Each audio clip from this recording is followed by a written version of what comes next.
ආයිබෝවන් Ceylon coin lab YouTube channel එක වෙත ඔබ සාදරයෙන් පිළිගන්නවා. අද අපි ඔයාලට ඉදිරිපත් කරන්න බලාපොරොත්තු වෙන්නේ විශේෂ කාසි තුනක් පිළිබඳ විස්තර. මෙම කාසි තුනම ශ්‍රී ලංකාව එංගලන්තයට ඒ කියන්නේ මහා බ්‍රිතාන්‍යයට යටත් වෙලා හිටපු කාලේ නිකුත් කරපු කාසි.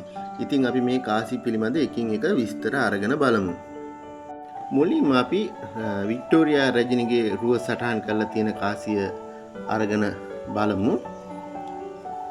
ඔබට පේනවා ඇති වික්ටෝරියා රජිනගේ රුව සටහන් කරලා තියෙනවා.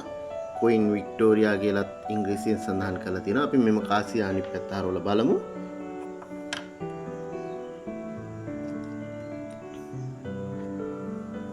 ඔබට පේනවා අනිත් කාසිය වල වගේම සතභාගි කියලා සඳහන් කරලා තියෙනවා ඉංග්‍රීසියෙන් දෙමළෙන් සහ සිංහලෙන්.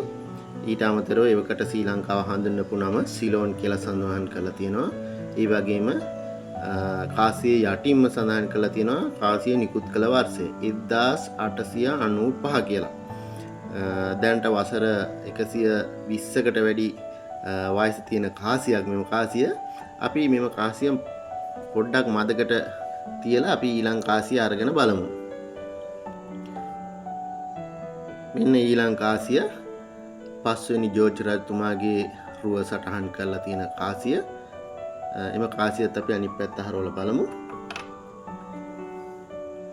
අනිත් කාසිය වල වගේම සිලෝන් කියලා වම් අත පැත්තෙන් සඳහන් කරලා තියෙනවා. ඒ වගේම half cent කියලා half කියලා උඩින්ම සඳහන් කරලා තියෙනවා. සෙන් කියලා දකුණු අත පැත්තෙන් සඳහන් කරලා තියෙනවා. නිෂ්පාදිත නිකුත් කළ වර්ෂය 1912 කියලා සඳහන් කරලා තියෙනවා. ඇතුලේ රවුමේ සතභාගී කියලා සිංහලෙන් සහ දෙමළෙන් සඳහන් කරලා තියෙනවා. ඒ වගේම මැද තල් ගසේ රුව සටහන් කරලා තියෙනවා. අපි දැන් අනිත් කාසියට ගිහලා බලමු මේ කාසියත් කොහොමද තියෙන්නේ කියලා.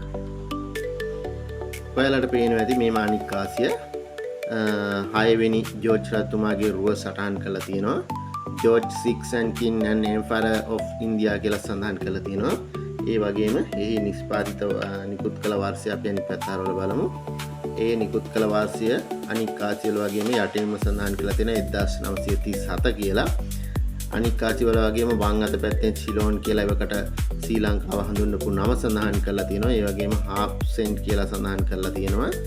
සතභාගී කියලා සිංහලෙන් සහ දෙමළෙන් සඳහන් කරලා තියෙනවා. ඒ වගේම තල් ගසේ රුව සටහන් කරලා තියෙනවා. ඒ තල් පැලයකුත් යටින් තියෙනවා. තල් ගසේ රුව සටහන් කරලා තියෙනවා. මෙහෙමයි අපි මේ කාසි තුනම තියෙන්නේ.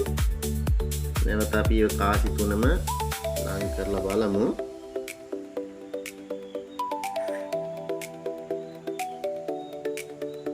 ඔයාලට පේනවා ඇති එවකට මේ කාසි නිකුත් කරලා තියෙන්නේ තඹ මිශ්‍රිත ලෝහයකින්. ඉතාමත් දැනට පෞරාණික ගතින් ඉතාමත් වටිනා කාසි තුනක්. මෙම කාසි තුන ඉතින් මේ වගේ වටිනා කාසියක් දැකලා නැත්නම් බලාගන්න අපගේ YouTube channel එක subscribe කරන්න අමතක කරන්න එපා. ඒ වගේම අපි අලුත් වීඩියෝවක් දැමු සැනින් ඔබ වෙත ළඟා වීමට bell icon එකත් touch කරන්න. ඔබට ජය.